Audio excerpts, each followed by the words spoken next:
Hello everybody, this is Brian D. Free and I'm coming with my review of Naruto episode 327 and 328. Well, in these two episodes, we see more flashbacks than we ever seen before.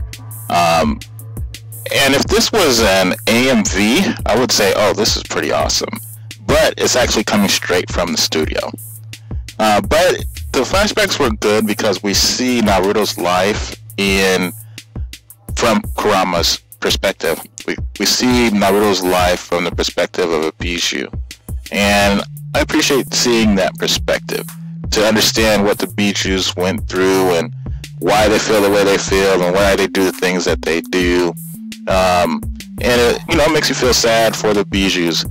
But I'm going to give both of these episodes a C+, because there were just too many flashbacks.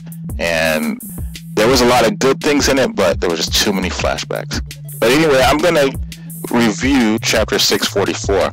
Now, in Chapter 644, we see what is going to happen with all those Bijuu Dama that are surrounding everybody, about to blow everybody up.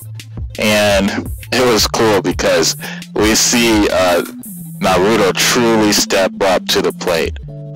We also see Sasuke, and looking at this chapter, I mean, Sasuke is way behind Naruto now. We get a lot of explain no jutsu about how this happens and that happens. We also learn that Tobirama invented a lot of the jutsus that everybody uses, and he's pretty awesome. It was cool to see, that the dream that Jiraiya had is coming true through Naruto. And I'm going to give this chapter a B-. Now, I want to share the scripture with you, where it says, make sure that nobody pays back wrong for wrong, but always strive to do what is good for each other and for everyone else. That's a hard scripture to live up to, but we're challenged to do it. I know Sasuke couldn't do it. Hope you guys have an awesome day. Bye.